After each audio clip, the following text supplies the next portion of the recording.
अस्सलाम वालेकुम viewers, welcome to the channel. I hope कि आप सब लोग ठीक होंगे और पिछली वीडियो आपने देखी, मुझे अच्छा रिस्पॉन्स दिया।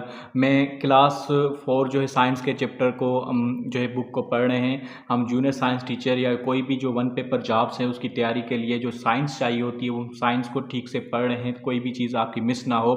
हमने जो है पिछले जो है प्राइमरी में नहीं पढ़ा तो अब हम पढ़ रहे हैं।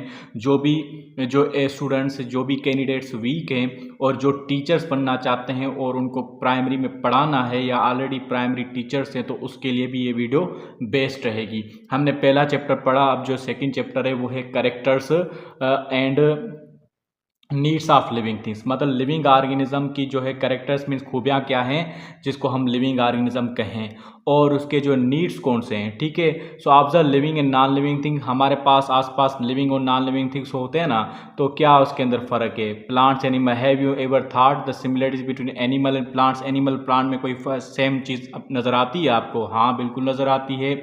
ठीक है, वो कौन सी है वो पढ़ेंगे। Explore, record and share the similarities among cat और हैन के बीच में क्या सेम सिमिलरिटीज़ हैं, काव और गोट के अंदर, डॉग के अंदर।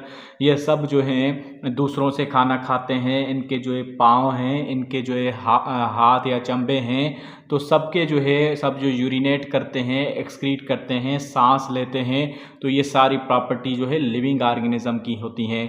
तो ये चीज़ है। ठीक है, अब जो इन दिस चैप्टर हम ये पढ़ेंगे need of food, move and grow, ये सारी जो प्रॉपर्टीज़ पढ़ेंगे। देखो नॉन लिविंग थिंग्स क्या होते हैं। Non living thing, the living things are divide to two major groups, animals और प्लांट्स में डिवाइड किया। इसके अलावा दूसरे भी होते हैं, फंजाई वगैरह, लेकिन ये बड़े ग्रुप्स हैं।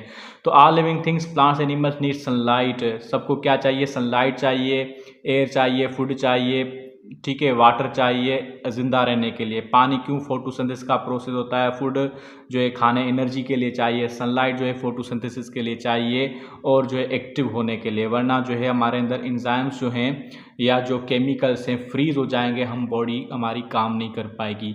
सो living things can not survive, इनकी वजह से ये इनकी बेसिक नेसेसिटीज़ हैं, मतलब ज़रूरियात हैं। सो एयर सन, ठीक है, तो ये सब चीज़ें हो गई। उसके बाद जो है characters of living things. Living things के कैरेक्टर कौन से हैं? ये एक है reproduce, all living things reproduce करते हैं, ठीक है, अपने जैसे बच्चे पैदा कर से। Human produce children that look like their parents. Human के जो है ह्यूमन के तरह होते हैं, ए हैन की तरह होते हैं, सबके अपने जो है उसी की तरह होते हैं। So a living things reproduce young ones, their young one children have same characters होते हैं। Father parent with blue eyes will have children with blue eyes. तो ये इनका जो हेरिडिटी कैरेक्टर्स कहलाता है, इसको कहते हैं इनहेरिटेंस। ये दूसरा करेक्टर, एक तो रिप्रोड्यूस करते हैं, दूसरा सेम ही तरह के करेक्टर्स भेजते हैं, तो दूसरी प्रॉपर्टी के इनहेरिटेंस होती है।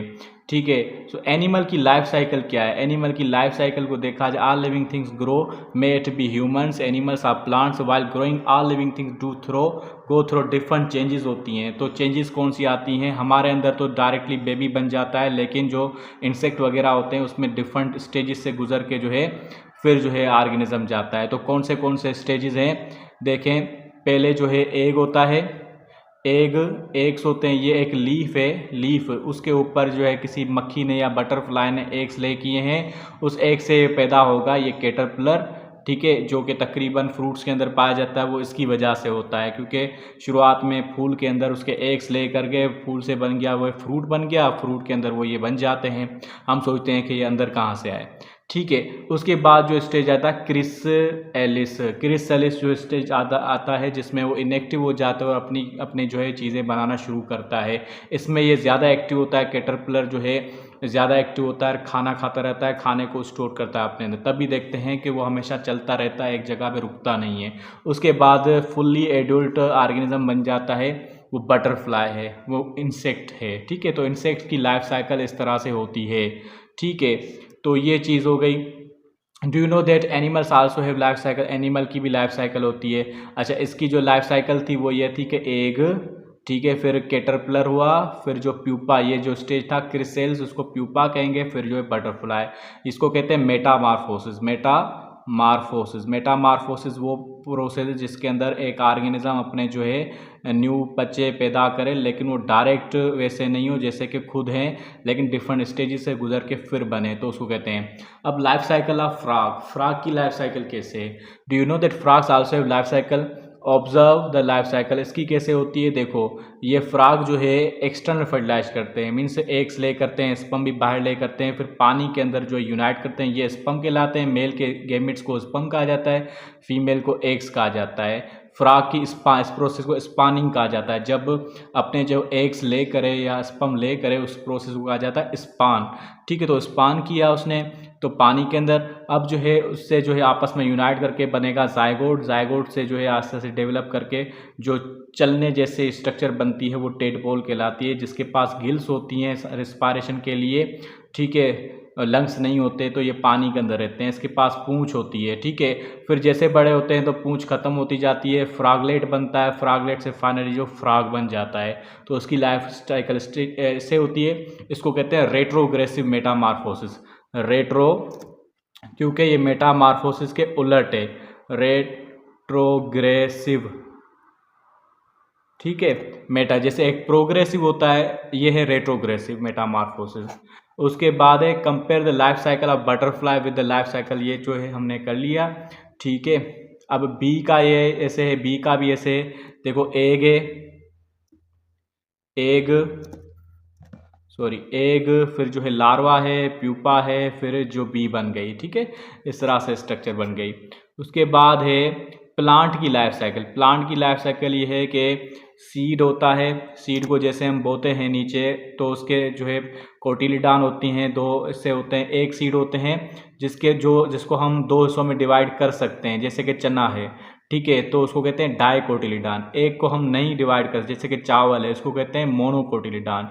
ठीक है, तो उससे जब हम बोते हैं तो उससे जो है पौधा निकलना शुरू होता है, तो रूट्स नीचे होती हैं, शूट ऊपर जाती है, तो उसको स्टेम कहते हैं। ये रूट्स होती हैं, लीफ बनते हैं, सीड पोड बनते हैं, फ्लावर बनता है। फ्लावर जो होता है प्लांट का रिप्रोडक्टिव स्ट्रक्चर होता है, जिसके अंदर वापस सीड बनता है। ठीक है, इसके अलावा व्हाट डू यू नीड, ये सब जो है इसमें प्रैक्टिकल चल रहा है, इसको छोड़ते हैं। अब समरी हो गई। ये हमारा चैप्टर आज सिंपल था तो आज हमारा जल्दी कंप्लीट हो गया। नेक्स्ट जो है देखेंगे, तो पिछला जो लेक्चर था हमारा, पिछला चैप्टर बड़ा था इसलिए देर हो गई थी। ठीक है, सो लिविंग थिंग्स के अंदर क्या क्या चीज़ें होती हैं, नीड्स क्या चाहिए, air, water, food, sunlight. Air, ठीक, करेक्टर कौन से हैं, ब्रीथ करते हैं, सांस लेते हैं, मूव करते हैं, रिप्रोड्यूस करते हैं। ठीक है, अच्छा, have stages of growth the life cycle. ठीक है, स्टेजेस होते हैं लाइफ साइकिल के, सिमिलर, यंग, जैसे प्रोड्यूस कर, इनहेरिट करते हैं, करेक्टर्स करते हैं। ठीक है, तो ये चीज़ें अब जो हम पढ़ेंगे इसकी एक्सरसाइज करेंगे। ठीक है, circle the true and false. Non living things can grow, नहीं ये नहीं कर सकते, तो हम कहेंगे no. Living things need air, yes इनको चाहिए। In the life cycle of plant, plant की life cycle the leaves grow first, नहीं, पहले लीफ नहीं करता, पहले स्टेम करता है। A baby elephant inherits all qualities from the mother elephant. Baby elephant जो है सारी प्रॉपर्टी जो इनहेरिट करता है फ्रॉम मदर टू एलिफेंट, नहीं, मदर टू एलिफेंट जो है बेबी एलिफेंट नेरिट्स, हाँ ये सही है, माँ से बच्चे के अंदर आते हैं, सब क्वालिटीज़ आती हैं। तो ये चीज़ थी। अब जो है और कोई एक्टिविटी है या एमसीक्यूज़ हैं, देखते हैं। ठीक है, ये हमारा चैप्टर कंप्लीट हो गया, इतना काफ़ी है आज। इंशाल्लाह मिलेंगे नेक्स्ट लेक्चर के अंदर, इसके बारे में हम ज़्यादा और पढ़ेंगे। ठीक है, ओके, अल्लाह हाफिज़।